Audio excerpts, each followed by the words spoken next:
Assalamualaikum warahmatullahi wabarakatuh. Perkenalkan, saya Efri Samir Afidah, mahasiswa semester 3, Prodi Pengembangan Masyarakat Islam di UIN Salatiga.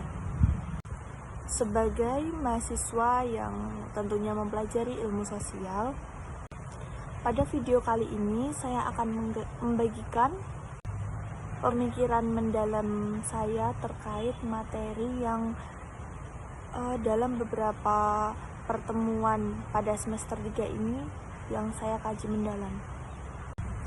Rekan-rekan mahasiswa atau masyarakat umum yang melihat video ini, pada kesempatan ini saya akan berbagi pemikiran mendalam saya terkait peran modal sosial dan juga pengorganisasian terhadap masyarakat. Terlebih lagi pada materi ini adalah materi yang kedapatan saya bawakan untuk presentasi pada pertemuan ke-7. Dan di sini juga modal sosial itu sangat berperan penting terhadap kehidupan kita bermasyarakat. Apa itu modal sosial?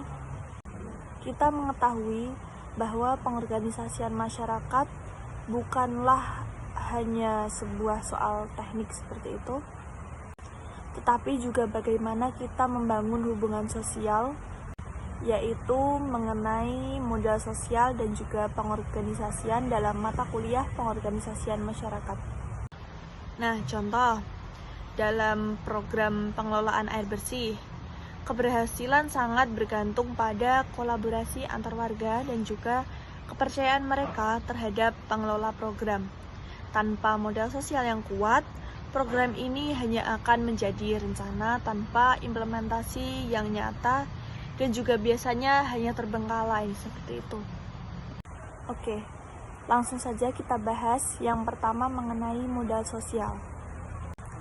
Jadi, modal sosial dapat didefinisikan sebagai jaringan hubungan sosial atau norma dan juga kepercayaan yang memungkinkan individu dalam suatu komunitas untuk bekerja sama demi mencapai tujuan bersama, seperti itu. Namun, di sini juga dijelaskan oleh Robert Putnam, seorang ahli pada bidang ini, menyebutkan bahwa modal sosial itu merupakan tren atau lem yang mengikat masyarakat. Dalam konteks pengorganisasian ini, modal sosial adalah kekuatan yang dapat memperkuat bagaimana keterlibatan masyarakat dalam proses pembangunan, baik itu pembangunan dalam jangka pendek dan juga pembangunan berkelanjutan, khususnya di Indonesia. Nah, tidak hanya mengenai modal sosial saja, ternyata relevansi modal sosial dalam pengorganisasian masyarakat ini juga sangat berdampak penting terhadap lingkungan masyarakat sekitar. Dalam pengorganisasian masyarakat, modal sosial membantu memobilisasi sumber daya, membangun kepercayaan, dan juga memperkuat solidaritas.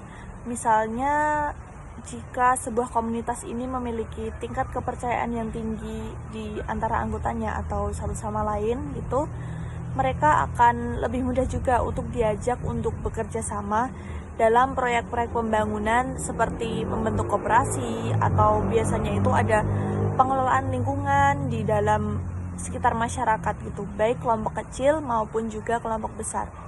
Nah, sebaliknya, kurangnya modal sosial seperti rendahnya tingkat kepercayaan atau mungkin lemahnya dari jaringan komunikasi dalam suatu masyarakat tersebut, itu dapat mengakibatkan keberhasilan pengorganisasian yang terhambat.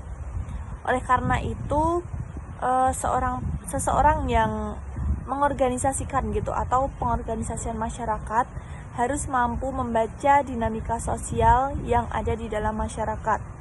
Nah, tentunya ini juga untuk menentukan strategi yang tepat dalam, lagi-lagi kembali ke dalam pengorganisasian masyarakat. Nah, yang ketiga, saya akan membahas mengenai pengorganisasian yang berbasis modal sosial.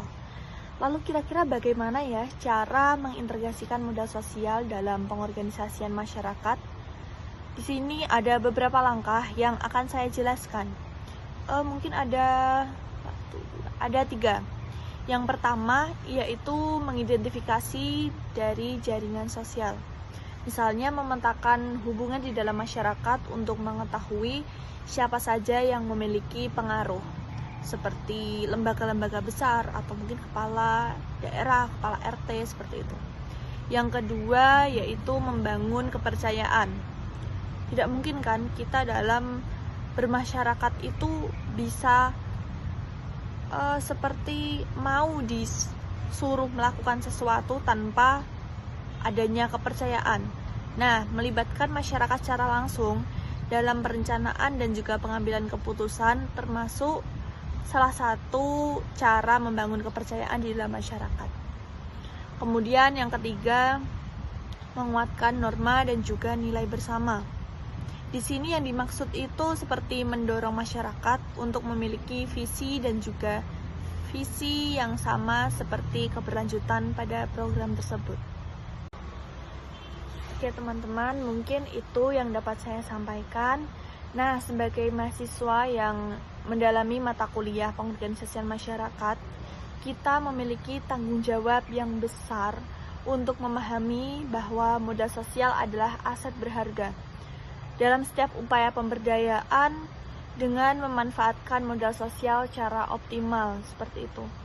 Kita bukan hanya menciptakan masyarakat yang terorganisir, tetapi juga membangun ikatan sosial yang kuat dan juga berkelanjutan. Terima kasih atas perhatiannya. Sekian video yang dapat saya sampaikan. Semoga apa yang saya sampaikan dapat menginspirasi kita semua untuk terus belajar dan juga mendalami. Tentu saja kita juga berkontribusi dalam pengorganisasian khususnya di dalam masyarakat. Terima kasih.